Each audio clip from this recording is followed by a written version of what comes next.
I'm about to compete in the only IBJJF tournament in Canada, and I'm going to take you along with me for the ride. So you're probably wondering, how in the world is there only one IBJJF tournament in Canada?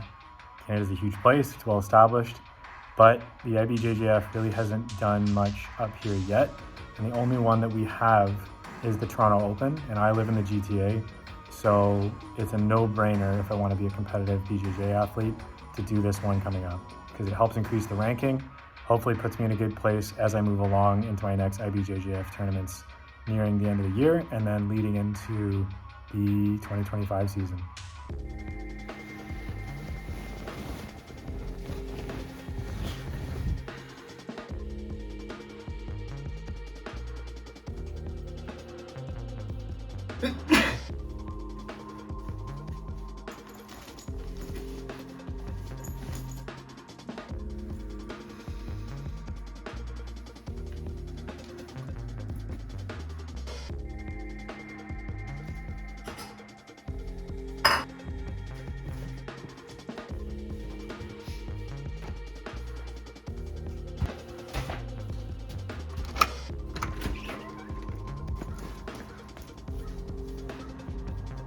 All right, so what is up, y'all? It's the day of the Toronto Open, so it's exciting. I feel good. A little nervous, but that's normal. It's just because I care about it, which means that if I wasn't nervous, I'd be worried. But I'm ready to go. I've got all my things. I got my Jiu-Jitsu Con bag, which has a bunch of random stuff. That's actually the cool thing about going to a lot of these events is that you get swag. So I'm getting a t-shirt today too, which is pretty sweet. Yeah, my match is at 2:33 p.m. Eastern Standard Time if you're watching somewhere, because I think a lot of you watch from the States, which is kind of interesting. Also, there's like 75% of the people that watch these videos aren't subscribed. So it doesn't make sense. You need to subscribe. If you haven't done it, do it right now. I'll wait. Okay, hopefully you did it. If not, I get it. I can't tell you what to do. But we're gonna drive out. It's in Scarborough. It's gonna take about half an hour. And then once we get there, I'll just make sure that I'm all situated. I've got a bunch of teammates that are gonna be competing before me, so I get to watch them, maybe give them a couple bits of advice. I don't know how much I have, but we'll see. And then we'll just hang out, see the venue, have some fun documenting some things, and yeah, then we'll be up. I'm on weight, which is good. I had breakfast and I'm feeling okay, so I'm just gonna kind of manage myself as I go along because weigh-ins don't happen until I'm on the board, which could be a couple hours from now. So I wanna make sure that I'm not gonna be going over. And other than that, we're just gonna get ready to put on a display of jiu-jitsu. All my efforts and training lead up to these moments in competition. So all those good habits, all those points when I get to my wit's end in training sessions, that's all gonna show. So if I half-assed it, that'll show, but I know I didn't. So hopefully that shows. All right, I'll see ya in Toronto.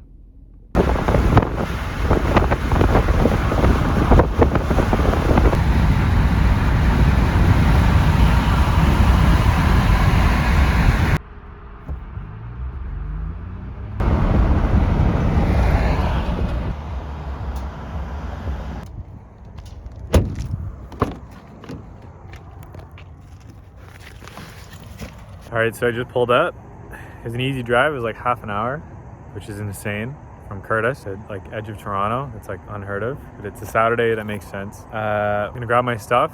I'm gonna head in, do a little video montage, and get ready to see Professor Adio, do his matches. So he's gonna do really well. It's gonna be a good display of jiu-jitsu, and we're gonna see how the day goes.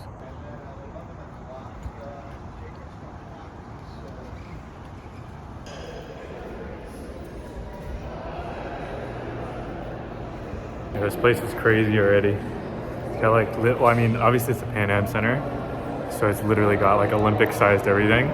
It's just cool. It's like, I'm in awe. And look at that. Olympians, Paralympians, pretty sick.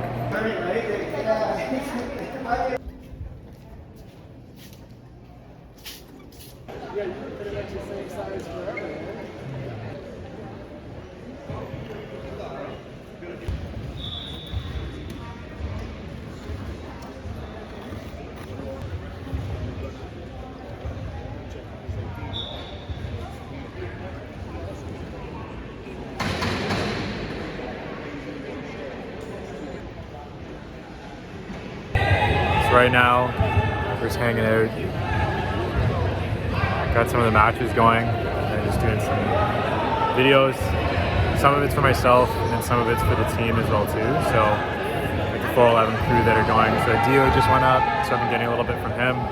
And then, yeah, we've got Logan and a couple of the other kids that are gonna be going up. So I want to try to get some content for them, because then I'm gonna put something together, maybe bring it together for the 411 group. That'd be pretty cool.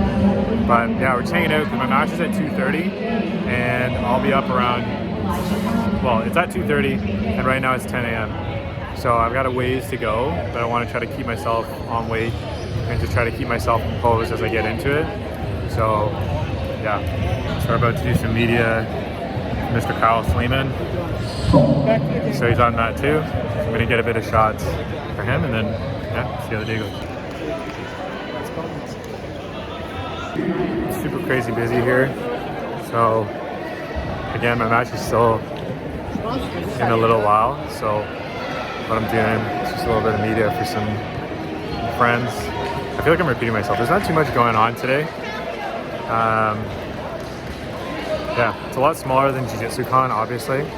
So it's a little more low key, but the idea is just want to kind of like document what we're doing today.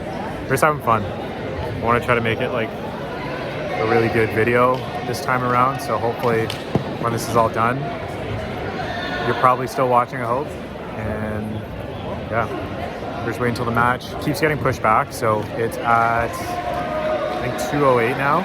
So my weight's on point. I double check and then I'll just triple check at noon, maybe sweat out a bit if I need to, and then just hydrate as I get into the couple minutes before. So yeah, stay tuned. All right, so we're changed. I changed where my B underneath, and we've got about just under 2 hours until the match, and just taking the time just to kind of like cool down, collect myself, make sure I'm ready to go, and then we're gonna start warming up. I'm gonna weigh in. My weight's on point. I was 75.6 kilograms, so I have to be 76, and then we're gonna kind of go from there, see how it goes. I've got minimum 1 match, maximum 2 matches. So it's a smaller bracket today. We're gonna put out a good effort. We're gonna give 100% to each match and see how we end up. Yeah, I'm gonna get some friends to record some content for Instagram, because you gotta still keep that rolling too. And it's been actually really fun doing some media stuff for everybody. It's been really nice to kind of capture those moments for people on my team and to just be able to share that with everyone. So looking forward to that. But yeah, I'm just gonna kind of hang out till, hydrate a little bit because I don't want to be over, and then weigh in a little bit once I'm up on the board. And I will see you there.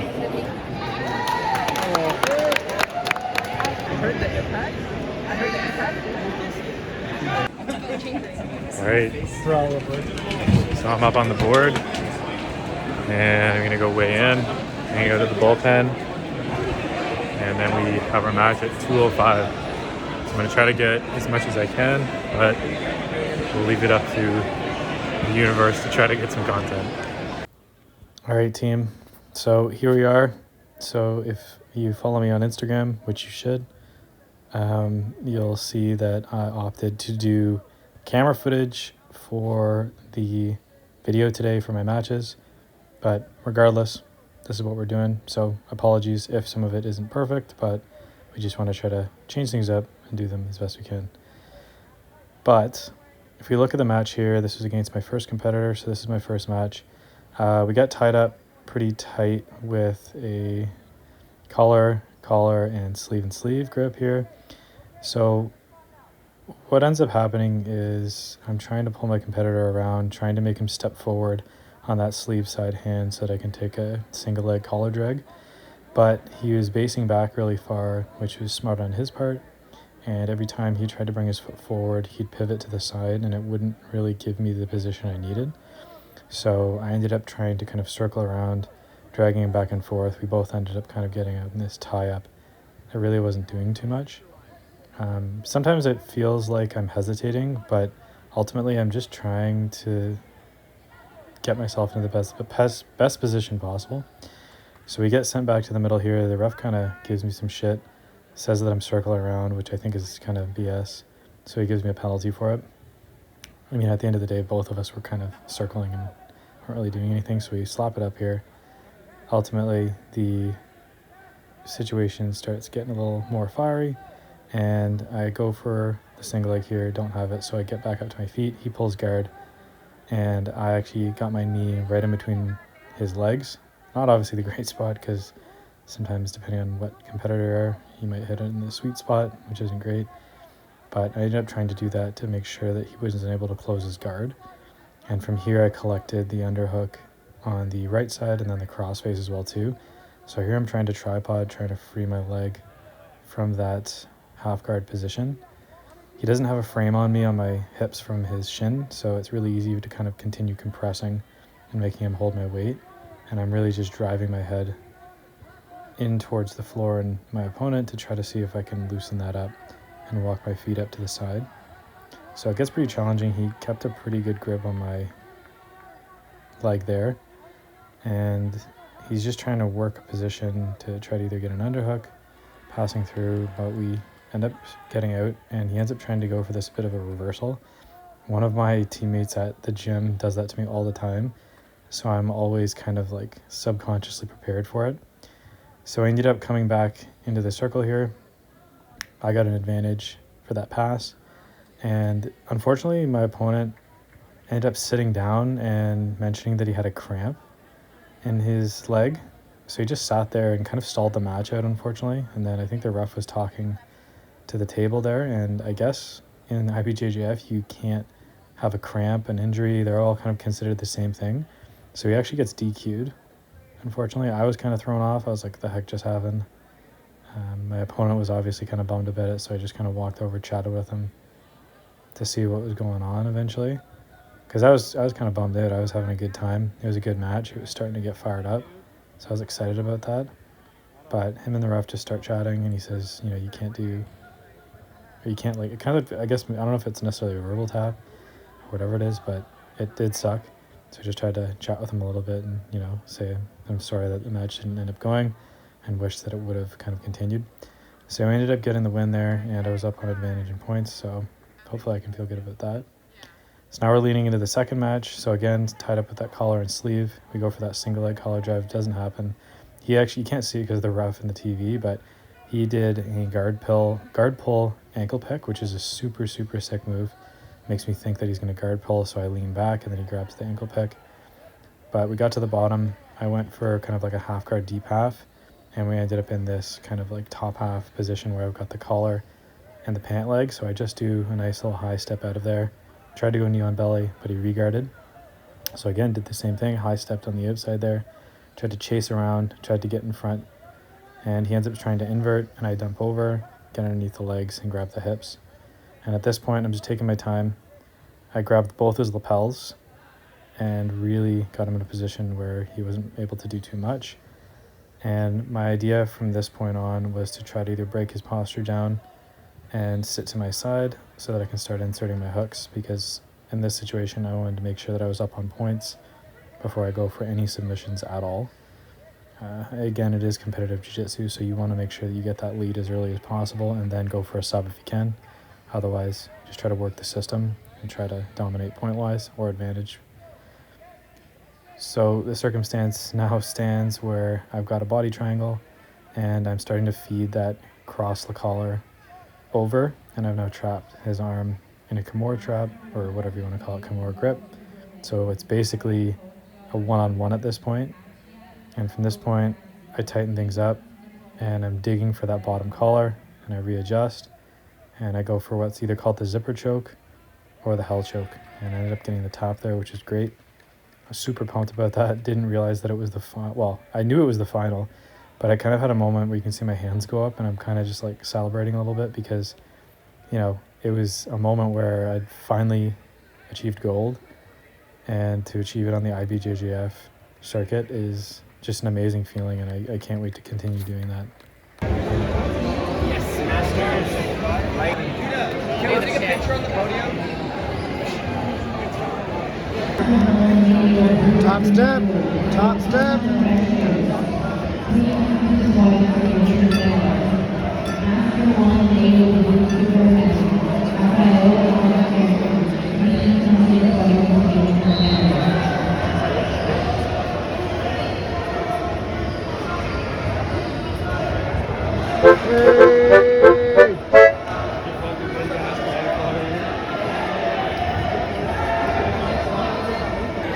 Alright, so we fucking did it. We came, we saw, we conquered, I guess. I felt really good in the matches. If you're watching this video now, you would have seen them just before. So this is crazy. It's like my second IBJJF tournament, and I was able to win gold, which is crazy. So it's my first gold medal ever, and it's literally all thanks to like all my training partners at 411, Oshawa BJJ, going there every Tuesday for comp class with Igor and Janine, and just everybody at both gyms and everywhere that I've been training worldwide. Well, not worldwide, but here in the States in the last while. So I'm just grateful for everything that everyone's offered to me, and we're just going to continue to move onward and upwards. Top step, baby! It's only the beginning. We've got some tournaments coming up. We're going to do Nashville, New Jersey, and then I'm saying this now here, we're only going to go up from there, and hopefully in January we'll do Euros and just keep on fucking riding it up there.